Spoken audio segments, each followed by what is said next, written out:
আজকের এই ভিডিওটি বাংলাদেশের সাবেক প্রধানমন্ত্রী শেখ হাসিনার আগামী দিনের রাজনীতি, ভবিষ্যৎ এবং পরিণতি নিয়ে ইতিহাসের আলোকে আলোচনা করার চেষ্টা করব।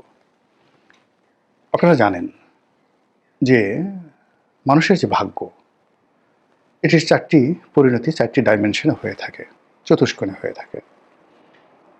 কিছু মানুষ রয়েছে জন্মগতভাবেই তারা রাজাবাসা হয়ে জন্ম নেয়। আপনি যত চেষ্টা করেন, এখন চেষ্টা করলে কি আপনি সেই সৌদি আরবের রাজপরিবারের সদস্য হতে পারবেন? মোহাম্মদ বিন সালমান এখন যুবরাজ, তার সে 1000 গুণ ক্ষমতা আপনার থাকতে পারে, লেখাপড়া থাকতে পারে, প্রজ্ঞা মেধা যোগ্যতা থাকতে পারে, ধী শক্তি থাকতে পারে, কিন্তু আপনি কি সৌদি আরবের যুবরাজ হতে পারবেন? কিংবা বাকিংহাম প্যালেসে এখন যিনি রাজা হিসেবে আছেন, কিং হিসেবে আছেন চার্লস, তিনি বা তার পুত্র উইলিয়াম, তার মতো কি আপনি হতে পারবেন?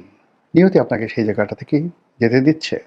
তাহলে বোঝার চেষ্টা করুন, জন্ম আপনাকে অনেক কিছু নির্ধারণ করে দেয়।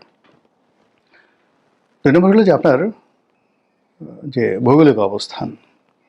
আপনার জন্ম যদি ইউরোপে হয়, আমেরিকাতে হয়, আপনার জন্ম যদি জাপানে হয়, আপনার জন্ম যদি বাংলাদেশে হয়, উগান্ডাতে হয়, বোগান্ডাতে হয়, তাহলে আপনার সেই ভূখণ্ডগত কারণে, ভূমির কারণে, জলবায়ু আবহাওয়ার কারণে, প্রকৃতি এবং পরিবেশের কারণে আপনি যা কিছু অর্জন করেছেন, আপনার শরীর, গায়ের রং, চিন্তা চেতনা, সব কিছু, এটা মৃত্যু পর্যন্ত আপনাকে ওই বৃত্তের বাইরে বেরোতে দেবে না।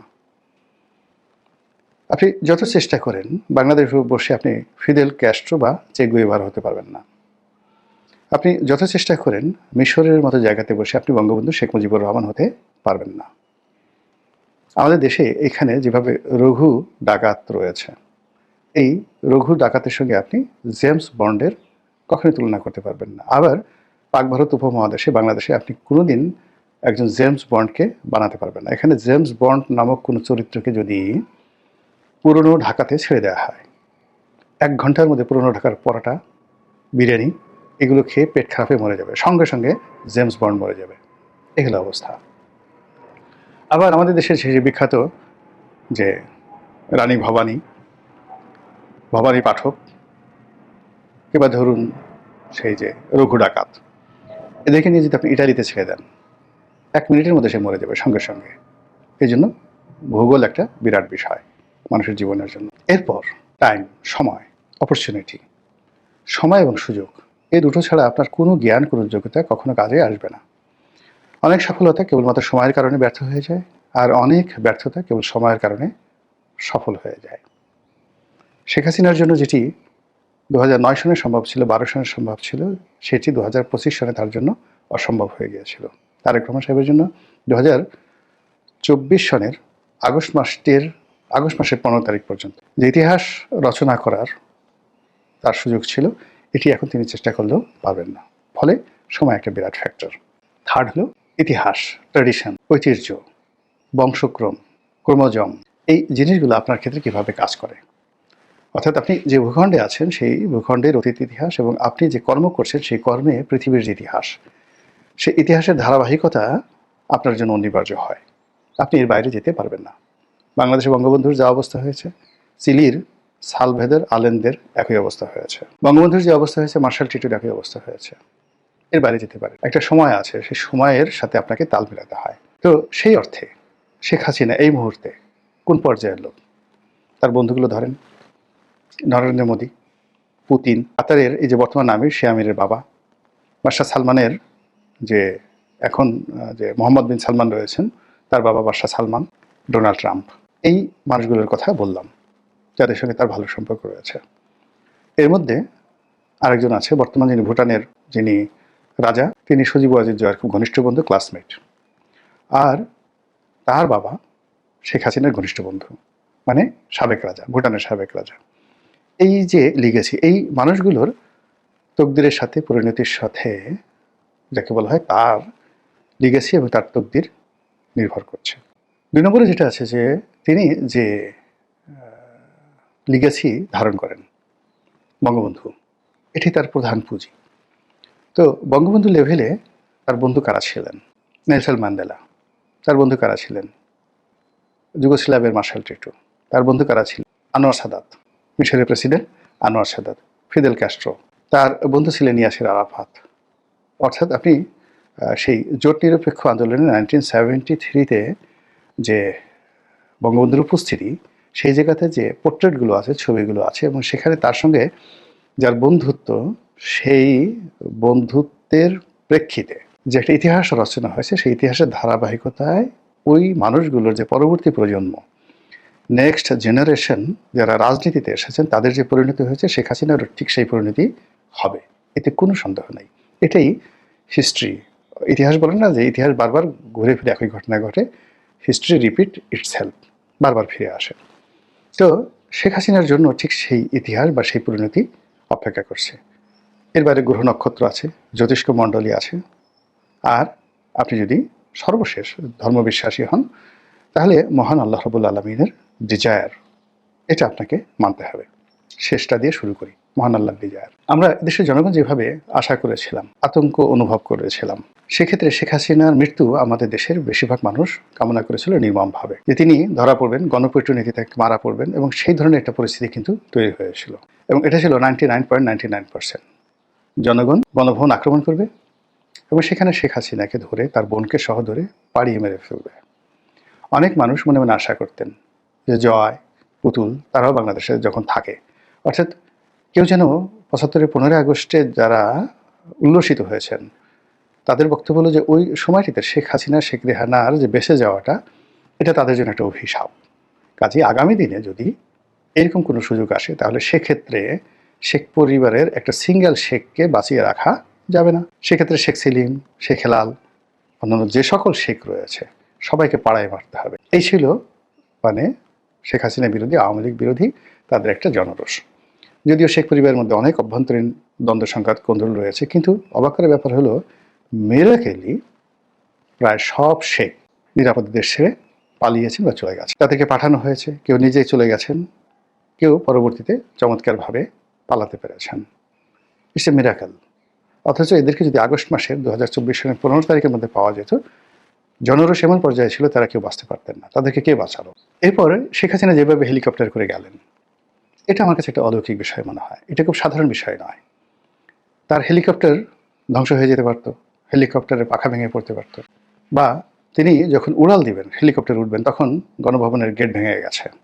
পুরো জিনিসটিকে যারা ম্যাটিকুলাস বলার চেষ্টা করছেন, এটা যদি ম্যাটিকুলাস ডিজাইনের মধ্যে হতো, তাহলে শেখ হাসিনা সপরিবারে ধরা পড়ার কথা। কিন্তু তিনি সেই ধরাটা পড়েননি। এমনকি তার যারা লোকজন, যেমন সালমান এফ রহমান বা আনিসুল হক, তাদেরকে ধরিয়ে দেওয়া হয়েছে, তাদেরকে নিরাপদ আশ্রয় নিয়ে যাওয়া হয়েছে। পরবর্তীতে তাদেরকে ধরিয়ে সরকারের জিম্মায়, রাষ্ট্রের জিম্মায় পাঠানো হয়েছে, এখন বিচার চলছে। কিন্তু জনগণ যদি তাদেরকে 15 আগস্ট পেত, বিশ্বাস করেন তাদেরকে মানে টুকরো টুকরো করে ফেলা হতো, রক্ত থেকে মাংস আলাদা করে ফেলা হতো, হাড্ডি গুড্ডি সব এলোমেলো করে দেওয়া হতো। এতটা জনরোষ ছিল। কিন্তু কেন সেটা হলো না? নিঃসন্দেহের মধ্যে কোনো ইঙ্গিত রয়েছে, এবং সেই ইঙ্গিত নিয়েই মূলত এখন আওয়ামী লীগের যারা লোকজন, তারা অলৌকিকতা বিশ্বাস করছে যে শেখ হাসিনা ফিরে আসবেন। যদি তিনি ফিরে আসতেন, তাহলে তিনি বাঁচতেন না। আল্লাহ যে তাকে বাঁচিয়ে রেখেছেন, নিঃসন্দেহে এর মধ্যে আল্লাহর একটা প্ল্যান আছে, গুড প্ল্যান আছে। এই আশায় তারা প্রতিদিন সীমান্তে তাকিয়ে থাকেন, প্রতিদিন নরেন্দ্র মোদীর দিকে তাকিয়ে থাকেন, দিল্লির দিকে তাকিয়ে থাকেন, আর পত্রপত্রিকায় দেখেন, এবং আমরা যারা কন্টেন্ট তৈরি করে আমাদের কথাবার্তা শোনার মধ্যে তারা খুঁজে বের করার চেষ্টা করেন যে শেখ হাসিনার আসার কোনো সুসংবাদ আছে কিনা। তো এই কাজগুলো শুধু আওয়ামী লীগের লোকজন করছে তা নয়, আওয়ামী লীগের যারা বিরোধী পক্ষ, তারাও কিন্তু এই শেখ হাসিনার আগমন, তার তিরোধান, তার ফিরে আসা, এগুলো নিয়ে ভীষণ রকম চিন্তায় আছে।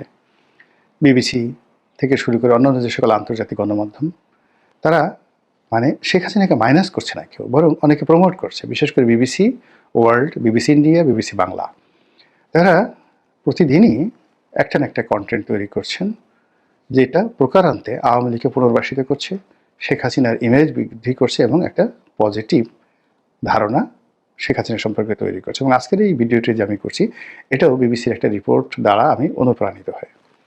এখন বিবিসি যে রিপোর্টটি করেছে, সেই রিপোর্ট অনুযায়ী শেখ হাসিনার পরিণতি কী হবে, সেই পরিণতিতে যে কোনো লিখে বুঝতে পারবে যে শেখ হাসিনা ফিরে আসবেন, এই কথাই বিবিসি বোঝানোর চেষ্টা করেছে।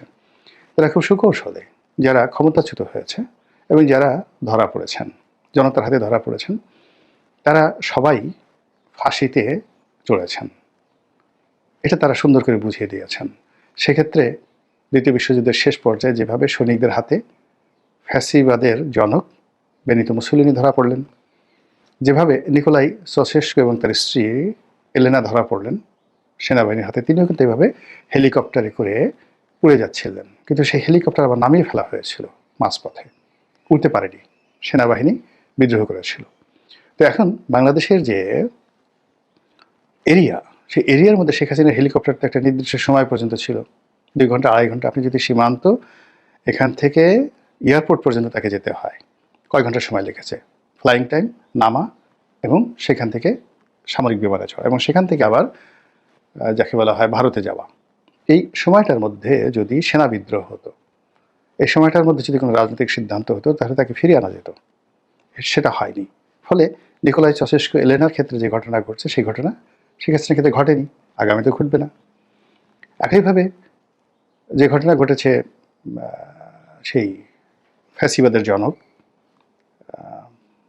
সেই ইতালির বেনিতো মুসোলিনির ক্ষেত্রে, সেটাও তার ক্ষেত্রে ঘটেনি, তিনি পালা থেকে ধরা পড়েননি। এভাবে বিবিসি আরও 10-12 জনের নাম বলেছে যারা ধরা পড়েছেন এবং মারা গেছেন। সাদ্দাম ধরা পড়েছেন, মারা গেছেন, ফাঁসিতে চড়েছেন। তারপর গাদ্দাফি ধরা পড়েছেন, মারা পড়েছেন। কিন্তু যারা নিরাপদে চলে যেতে পেরেছেন, রেজা শাহ পাহলভি চলে যেতে পেরেছিলেন নিরাপদে। ডাক্তার সানিয়াত সেন, চীনের কিংবদন্তির নেতা, আধুনিক চীনের সেই প্রথম প্রেসিডেন্ট, তিনিও চলে যেতে পেরেছিলেন, ইংল্যান্ডে পালিয়ে যেতে পেরেছিলেন এবং সেখান থেকে তিনি সেই বিপ্লবের পরে এসে সে প্রথম সেই চীনের প্রেসিডেন্ট হয়েছিলেন, ডাক্তার শান ইয়াত সেন। এখন শেখ হাসিনার জন্য কী পরিণতি অপেক্ষা করছে? তিনি কি শান ইয়াত সেনের মতো ফিরে আসবেন, আবার নতুন করে সব কিছু ইতিহাস তৈরি করবেন, নাকি ইয়াসির আরাফাতের মতো, তার বাবার বন্ধু ইয়াসির আরাফাত যেভাবে তার বিরুদ্ধে মৃত্যুদণ্ড জারি হয়েছিল, তিনি সেই মৃত্যুদণ্ড মাথায় নিয়ে সেই ফিলিস্তিনের অভিসংবাদিত নেতা হয়েছিলেন, নেতা হয়ে ফিরে এসেছিলেন, রাষ্ট্র ক্ষমতায় পেয়েছিলেন এবং নোবেল পুরস্কার পেয়েছিলেন।